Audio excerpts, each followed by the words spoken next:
Avant de plonger dans cette histoire incroyable, pensez à vous abonner à la chaîne et à activer la cloche. Ici, chaque récit a quelque chose à dire, et vous ne voudrez pas en manquer un seul. Le couvent de Saint-Antoine, vieux de plus de 3 siècles, repose à flanc de montagne, dans une zone escarpée des Hautes-Alpes françaises. Entouré de sapins géants, de roches couvertes de mousse et de sentiers à peine visibles sur les cartes, l'endroit est coupé du monde, comme suspendu hors du temps. Le vent y souffle sans relâche, mêlant le silence des hauteurs aux bruissements étranges de la forêt. Par mauvais temps, la brume s'y accroche comme une malédiction, noyant les toits en ardoise dans un halo spectral. Le couvent, austère et massif, semble avoir été bâti pour contenir quelque chose, autant que pour abriter des âmes. Ses murs de pierre grise, épais de presque 1 mètre, suintent constamment l'humidité et les siècles de prières silencieuses. L'intérieur est sobre, des couloirs longs et glaciales, une chapelle simple, des cellules minuscules et un réfectoire modeste. À la nuit tombée, les couloirs résonnent du moindre pas, comme si les pierres elles-mêmes mémorisaient les prières et les secrets. Il est occupé par 4 religieuses de l'ordre des Sœurs de la Charité, un ordre semi-contemplatif voué au service des pauvres et à la prière perpétuelle. Sœur Geneviève, la doyenne, presque 70 ans, est respectée pour sa sagesse et sa foi calme. C'est une femme ferme, qui parle peu mais dont la parole, lorsqu'elle tombe, fait silence autour d'elle. Sœur Agathe, la 50aine, est énergique, disciplinée, parfois nerveuse. Elle a un rire vif, qu'elle retient de plus en plus ces derniers temps. Sœur Thérèse, la 40aine, est rêveuse, mélancolique. Elle passe souvent de longues heures à contempler les vitraux ou à écrire dans son journal personnel. Sœur Marie-Claire, la benjamine, 19 ans, est encore novice. Son regard est encore neuf, curieux. Elle a choisi ce couvent précisément pour son isolement, persuadée d'y trouver Dieu dans le silence absolu. Les journées suivent un rythme rigide, laude à 5 heures, messe à 7 heures, tâches ménagères, prière du chapelet, silence, études, complis. Aucun téléphone, aucune radio. Le monde extérieur s'estompe. Mais depuis quelques semaines, quelque chose change. Insidieusement. Cela commence par les bruits. Des sons étouffés dans les murs, comme des pas, ou des coups sourds. La nuit, elles entendent des raclements sous les dalles du couloir, comme si quelque chose rampait à même la pierre. Sœur Agathe croit à des animaux. Sœur Thérèse dit que, ce n'est pas vivant, mais ce n'est pas mort non plus. Puis viennent les objets déplacés. Des livres de la bibliothèque changent de place. Des crucifix sont retrouvés posés face contre terre. Dans la chapelle, la statue de la Vierge pleure, mais ce ne sont pas des larmes, c'est un suintement noir, épais, visqueux. Et il y a surtout cette porte. Au fond du couloir des caves, derrière une lourde armoire, se trouve une porte en fer, scellée par 3 barres transversales rouillées. Elle n'apparaît sur aucun plan. Aucune sœur n'en connaît l'origine exacte. On dit qu'elle a été fermée lors d'un incendie au XVIIe siècle. D'autres prétendent que c'est là qu'un prêtre fou aurait été enfermé, à une époque oubliée. Pendant longtemps, elles l'ont ignoré. Mais depuis quelques jours, elles rêvent toutes de cette porte. Elles l'entendent grincer, chaque nuit, comme si elle respirait. Sœur Marie-Claire murmure, à demi consciente, en latin, Claustra tenebri, verrouiller les ténèbres. Sœur Geneviève convoque une réunion. Ce qu'elles vivent n'est plus naturel. Elle parle de tentation, de mise à l'épreuve. Elle propose une semaine de jeûne intensif et de prières d'exorcisme. Personne ne conteste. Mais au fond d'elle, même Geneviève sent que la présence n'a rien d'humain. Rien de démoniaque non plus, autre chose. Le 17 septembre 1981, à l'aube, l'abbé François, curé du village voisin, monte au couvent pour leur apporter des vivres et célébrer la messe. Il frappe. Personne ne répond. Il entre. Tout est en ordre, la chapelle est propre, les cierges sont consumés. Le réfectoire est dressé.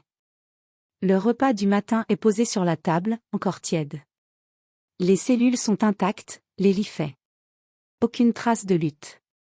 Aucun indice d'une fuite. Mais les sœurs ont disparu. Toutes les 4. Comme absorbées. Sur le pupitre de prière de la chapelle, une Bible ouverte. Le vent de la montagne en fait frémir les pages. Elle est figée sur le psaume 88. Pourquoi, Seigneur, rejettes-tu mon âme? Pourquoi me caches-tu ta face? Dans le silence, l'abbé ressent un froid glacial dans sa nuque. Et alors qu'il quitte le couvent, il entend un cliquetis, quelque part sous ses pieds. Comme un loquet qui se referme. Dès que l'alerte est donnée, la gendarmerie de la région se mobilise. Le lieutenant Moreau, un homme d'expérience au visage marqué par les années, prend en charge l'affaire.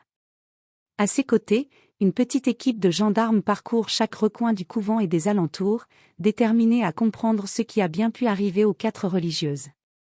Les premiers jours sont consacrés à interroger tous ceux qui pourraient détenir la moindre information. On interroge les villageois du hameau le plus proche, à 2 kilomètres à vol d'oiseau, ainsi que les rares pèlerins qui passent par ce lieu isolé. Tous assurent ne rien avoir vu, rien entendu. Le silence est presque total. Même les curés des paroisses voisines sont dépourvus de tout indice. À mesure que les jours se succèdent, la tension grandit parmi les enquêteurs. On explore les sentiers forestiers où la végétation a repris ses droits, rendant certains passages impraticables. Des battues sont organisées, des chiens de recherche fouillent les sous-bois, mais la forêt, dense et sauvage, semble avaler toute trace. L'ancien puits du jardin du couvent, aujourd'hui asséché, est sondé avec minutie.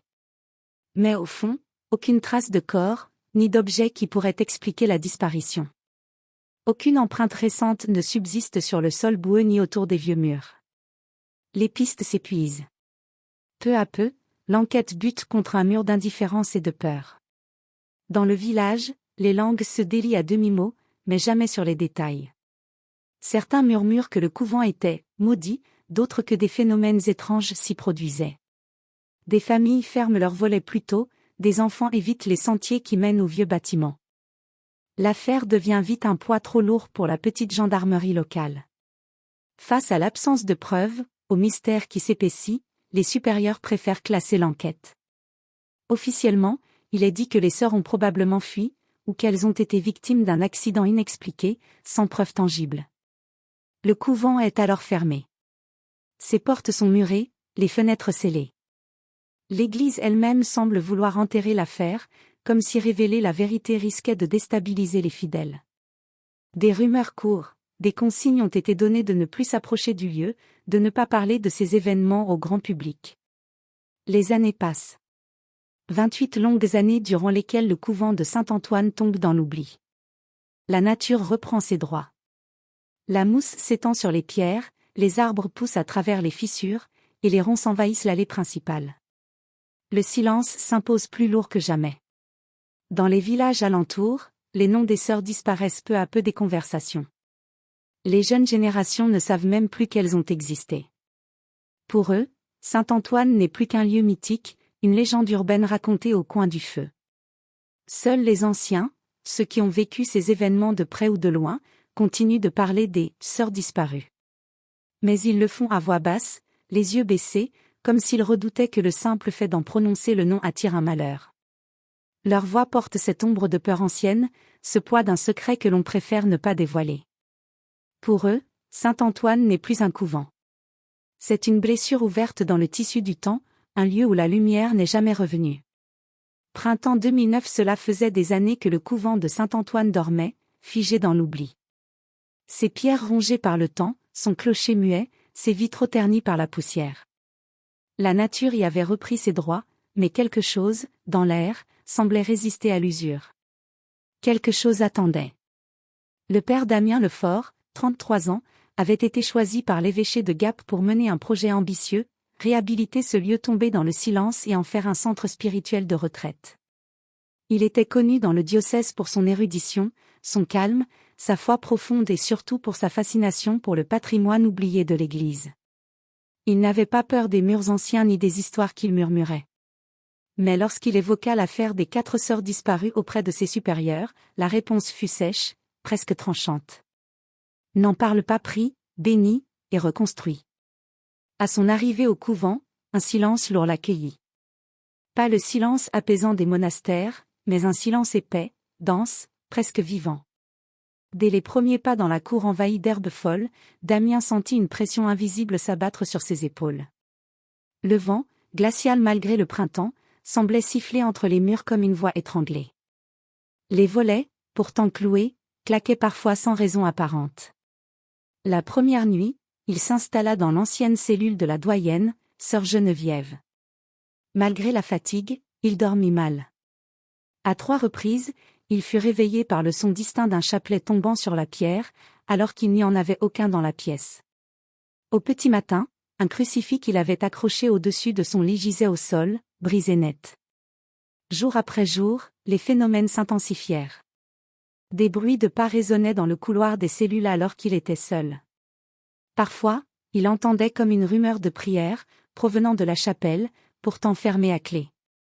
Lorsqu'il entra pour enquêter, il trouva les bancs déplacés, et le missel ouvert, toujours à la même page, le psaume 88. Dans la petite salle des archives, dissimulée derrière la bibliothèque de l'ancienne bibliothèque conventuelle, Damien découvrit une série de dossiers scellés, portant la mention « à ne pas divulguer sans autorisation ecclésiastique ». Il sentit un frisson d'angoisse et de fascination. Il força discrètement l'un des scellés. Parmi des rapports médicaux, des témoignages flous et des lettres incomplètes, une note manuscrite, jaunie et tremblante, attira son attention. Elle était signée de la main de Monseigneur Valois, évêque de Gap à l'époque des disparitions. Le mal n'est pas toujours un délire. Parfois, il prend racine dans la foi elle-même. Ce lieu n'a pas seulement abrité des prières. Il a contenu un pacte. Et ce qui a été réveillé, ne doit pas être interrogé. Ce message glaça Damien. Ce n'était plus seulement une enquête sur le passé, c'était une mise en garde, laissée là volontairement, peut-être pour lui. Les jours suivants, poussé par une tension grandissante, Damien entreprit une exploration minutieuse du couvent. Il inspecta les fondations, les recoins oubliés, les caves scellées. Il interrogea les plans d'architectes de l'époque. Il y avait un espace vide, entre la sacristie et l'ancien mur nord, un creux qui n'apparaissait sur aucun registre récent. Dans la vieille sacristie, où l'air semblait plus froid qu'ailleurs, il s'agenouilla pour prier. En se redressant, son pied s'enfonça légèrement dans une dalle creuse, à peine perceptible à l'œil nu. Intrigué, il écarta la poussière, appuya, puis glissa un ciseau dans la fente. La dalle céda, lentement, en libérant une bouffée d'air lourd et vicié, comme un soupir ancien. En dessous, un escalier en colimaçon, taillé dans la roche brute, descendait vers les entrailles de la terre. Les marches, étroites et usées, étaient recouvertes de mousse noire et de symboles gravés, des lettres anciennes mêlées à des runes oubliées. L'atmosphère changea immédiatement. Le silence prit une autre forme. Ce n'était plus l'absence de son, c'était une attente. Damien s'arrêta au bord de l'escalier, une main sur la pierre, le souffle court. Il hésita. Quelque chose, en lui, savait que ce qu'il allait découvrir ne se laissait pas simplement voir. Ce n'était pas un secret. C'était une vérité qu'on avait ensevelie exprès. L'escalier de pierre descendait dans l'obscurité comme une spirale vers l'enfer. Le père Damien avançait lentement, une lampe à huile tremblante dans la main, l'autre posée contre la paroi glacée. Chaque pas semblait absorber un peu plus de chaleur de son corps. Il ne sentait plus ses doigts. L'air devenait plus lourd, plus épais. Une odeur étrange flottait dans l'espace, mélange d'encens éteint, de cire ancienne, de pourriture oubliée. Au bas des marches, un couloir étroit menait à une porte de pierre taillée, ornée de croix renversées, de signes byzantins, de glyphes kabbalistiques, certains à peine visibles, d'autres gravés à vif comme pour conjurer ce qui se trouvait derrière. En s'approchant, Damien sentit une résistance invisible, comme si l'air lui-même tremblait. Il poussa la porte. La crypte s'ouvrit devant lui, intacte, scellée depuis des décennies. Elle était de forme ovale, plus large qu'il ne l'avait imaginé. Le sol était pavé de pierres noires, brillantes comme de l'obsidienne, marbrées de veines rouges, naturelles ou non. Les murs étaient recouverts de fresques très anciennes, d'un style religieux archaïque, mêlant les codes de l'art sacré byzantin à d'étranges figures ésotériques, inconnues de toute iconographie chrétienne. Il y avait des anges aux yeux vides, des vierges à la bouche cousue, des diables agenouillés en adoration devant un autel inversé. Chaque fresque semblait crier une vérité qu'on n'osait nommer. En son centre, trônait un autel en pierre blanche, couvert de traces de cire, de brûlures et de symboles peints en pourpre. L'autel semblait vivant, comme s'il pulsait doucement, au rythme d'un cœur invisible. Et derrière cet autel, à demi dissimulée par une draperie moisie, une porte de bois vermoulu. Elle craqua au moindre contact. Damien tendit la main. Elle céda en soupirant, comme si elle-même désirait être ouverte. Derrière, une petite salle circulaire, presque parfaitement géométrique. Un puits de ventilation dans la voûte laissait passer un mince filet de lumière blafarde, suffisant pour dessiner les contours d'un tableau d'horreur figé dans le temps. 4 chaises de pénitence faisaient face à un petit autel secondaire. Sur chaque siège, un corps momifié, assis dans une posture figée de prière. Leur tête légèrement inclinée, leurs mains jointes ou posées sur les genoux. Elle n'était pas simplement morte, elle s'était offerte. Le froid et l'humidité avaient préservé leurs vêtements religieux, encore reconnaissables malgré les taches d'huile et de sang séché. Leur visage, décharné, portait une expression troublante, pas de souffrance, mais d'abandon. L'abandon total à quelque chose de plus vaste que la mort. Autour de leur cou pendaient des chapelets brisés, comme si les liens avec Dieu avaient été rompus volontairement ou arrachés dans la panique. Dans les mains frêles de l'une d'elles, sans doute sœur Geneviève, un carnet noir, à la couverture craquelée par le temps. Sur la première page, griffonné à la hâte. Si quelqu'un lit ceci, qu'il nous pardonne. Nous n'avons pas voulu trahir la foi. Nous avons seulement voulu comprendre. Damien s'assit au sol, les jambes tremblantes, la lampe posée près de lui, éclairant faiblement les pages du journal. L'écriture, nerveuse, saccadée, devenait plus désespérée au fil des jours. Nous avons enfreint la règle. Nous avons ouvert la porte interdite. Nous croyions qu'elle contenait des archives anciennes. Ce que nous avons trouvé, était un sanctuaire païen. Les murs étaient gravés de mots qu'aucune de nous ne pouvait lire. Depuis, tout a changé. Les murs chuchotent. La nuit, la lumière vacille sans raison. Marie-Claire voit une silhouette dans les miroirs. Elle dit qu'il lui parle, mais sans bouche. Un esprit ancien habite ce lieu. Ce n'est pas un démon comme on nous l'a enseigné. C'est autre chose. Quelque chose qui attendait. Et nous l'avons réveillée. Thérèse ne parle plus. Elle s'est murée dans un silence absolu. Même ses prières ne sortent plus de ses lèvres. Agathe s'est mise à jeûner jour et nuit. Elle s'épuise. Moi, je ne dors plus. Je n'ose plus fermer les yeux. Cette nuit, il est venu. Il s'est tenu derrière nous, pendant l'office. Nous avons senti sa présence. Son ombre s'est projetée sur le mur, elle n'avait pas de tête. Il ne parle pas. Il observe. Et nous savons qu'il attend que l'une d'entre nous cède. Nous avons décidé de nous enfermer dans la crypte. C'est le seul lieu consacré que nous pouvons protéger. Nous avons barré la porte de la chapelle. Nous jeûnerons, prierons. Jusqu'à la fin. Peut-être que notre silence suffira à contenir le sien. La dernière page du carnet est presque illisible. L'écriture est agitée, penchée, griffée dans le papier. Il n'y a qu'un mot, écrit 3 fois, tremblant, comme une litanie avant l'abîme. Miserere, miserere, miserere. Aie pitié. Damien referma le carnet, les mains glacées, les yeux embués. Il resta là, longuement, seul avec elle, les gardiennes du silence. Une pensée le hanta. Elle n'avait pas été tuée. Elle s'était sacrifiée. Et peut-être, le mal était-il encore là, endormi sous la pierre, patient, silencieux, et désormais réveillé par sa présence. La découverte du père Damien fit l'effet d'un séisme silencieux au sein de l'Église. En l'espace de 48 heures, le diocèse envoya discrètement une commission théologique composée de prélats, d'exorcistes expérimentés, d'archivistes du Vatican et d'un médecin légiste. Ils arrivèrent de nuit, vêtus de noir, accompagnés de gardes discrets, pour éviter toute attention médiatique. L'affaire devait rester un mystère sous contrôle. Les squelettes des 4 sœurs furent soigneusement extraits, enveloppés dans des linceuls bénis, puis transportés en silence dans une ambulance banalisée. Grâce à des archives dentaires conservées dans un monastère de Marseille, l'identité des corps fut confirmée. C'était bien sœur Geneviève, sœur Agathe, sœur Thérèse et sœur Marie-Claire. Mais ce n'étaient pas les ossements qui bouleversèrent le plus l'équipe. Ce fut le carnet. Les pages du journal de sœur Geneviève furent immédiatement copiées, traduite en plusieurs langues et envoyée à Rome. Certains passages, jugés dangereux pour la foi des croyants, furent censurés, recouverts d'encre noire. Ce qu'elles avaient vu ou réveillé ne devait jamais atteindre le grand public. Peu après, un communiqué officiel fut publié par le Vatican. Les sœurs de la Charité de Saint-Antoine ont péri en martyrs, gardiennes silencieuses d'un lieu hanté par le péché ancien. Qu'elles reposent en paix, dans la lumière de celui qui sait tout. Aucun journaliste ne fut autorisé à monter au couvent. Aucun média n'évoqua publiquement la redécouverte.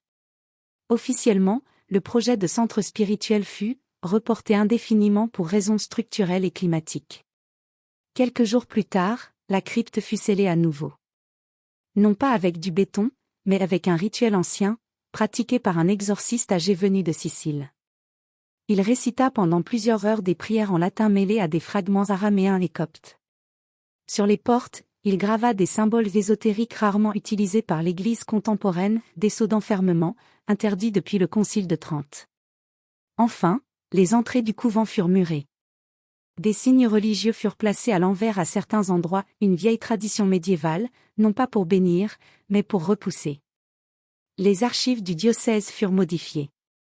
Le nom du couvent de Saint-Antoine fut retiré de plusieurs cartes et documents administratifs. Le lieu devait disparaître de la mémoire collective. Quant au père Damien Lefort, il ne parla à personne des événements. Du moins, pas publiquement. Il disparut aussi vite qu'il était venu. Certains disent qu'il s'est retiré dans un ermitage au nord de l'Écosse, vivant dans le froid et le silence. D'autres, plus sombres, affirment qu'il fut brièvement interné après avoir été retrouvé dans une chapelle abandonnée à Lyon, tentant de bénir son ombre, les bras couverts de symboles gravés à la main. Il aurait été obsédé, selon un ancien frère de séminaire, par une seule idée. Ce qu'elles ont prié n'était pas Dieu. Mais il leur répondait. La seule trace concrète qu'il laissa fut une lettre, jamais envoyée, retrouvée dans la poche de sa soutane pliée, abandonnée au pied de la statue d'une vierge. Je ne sais pas si elles sont mortes de faim, de peur ou par la main du mal. Mais je sais ceci, elles ont prié jusqu'au bout. Et quelque chose priait avec elles, quelque chose qui n'était pas Dieu. Aujourd'hui, le couvent de Saint-Antoine n'existe plus officiellement. Les GPS ne le signalent pas. Les chemins menant à la montagne sont recouverts par la végétation.